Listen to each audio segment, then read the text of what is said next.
বন্ধুরা, মা বলেছিল বাজারে যাব, কিন্তু বাজারে যায়নি। ওই আমাদের দোকানের সামনে এই মাছ এসেছিল, মাছ কিনেছে। দেখো, রুই মাছ নিয়েছে। আর সবসময় তো বাজারে যেতে পারে না, আমাদের বাড়ির সামনে ভালো মাছও আসে না। আজকে ভালো মাছ এসছে বলে মা একটু বেশি করেই মাছ কিনে নিয়েছে। রুই মাছ নিয়েছে। আর এটা কি লালেন্টিকা, লালেন্টিকা। আর এই মা এসে বড় মাছগুলো কাটবে, আর আমি এই ছোট মাছগুলো কেটে নেবো। আমি বড় মাছ কাটতে পারি না, আর মা এসে বড় মাছগুলো কাটবে, আমি এই ছোট মাছগুলো কেটে নেব। দেখো বন্ধুরা, বাবা ঘাস পরিষ্কার করছে, কারণ আমাদের এখান থেকে যাওয়া আসার খুব অসুবিধা হচ্ছে। রাত্রে অন্ধকারে পুরো যেতেই পারি না, ভয় লাগে, সাপের ভয় লাগে।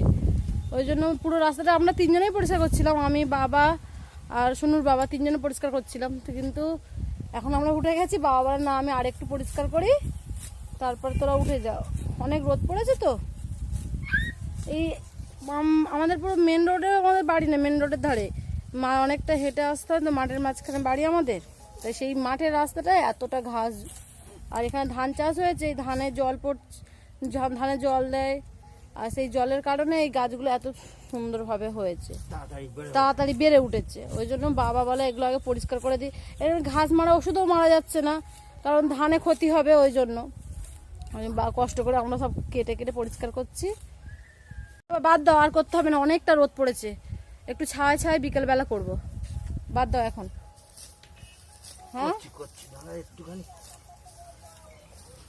আবার বিকালবেলা কাজটা করতে গেলে এখানে জোকের ভয়, আমরা খুব জোকের ভয় পাই। আর এখানে বিকালবেলায় যখন ছা ছা হয়ে যায় তখন যোগ আসে, আর রোদের সময় যোগ থাকে না। তাও বাবা উঠে যাও, বাবা এত রোদ পড়েছে, প্রচন্ড গরম। সূর্য আমার মাথার ওপরে উঠে গেছে। ইনি বসে বসে আমাদের কাজ দেখছে। তোমার কাজ কি? তুমি কাজ করবে না? তুমি একবার কাজ করেছো? সব কাজ করেছো? বাবা রে বাবা, দা নিয়ে কাজ করেছো? ওটা দা নয় বাবা, ওটা কাস্তে। কাজ হয়ে গেছে, চলো বাড়ি চলো। চলো, এবার রেস্ট নিতে হবে, তাই তো? হ্যাঁ, 100 টাকা দেবো, হয়েছে, চলো।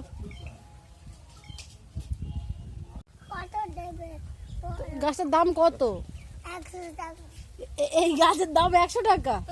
দূর, কেউ কিনবে না এই গাছের দাম 100 টাকা দিয়ে। তোমার লাগবে?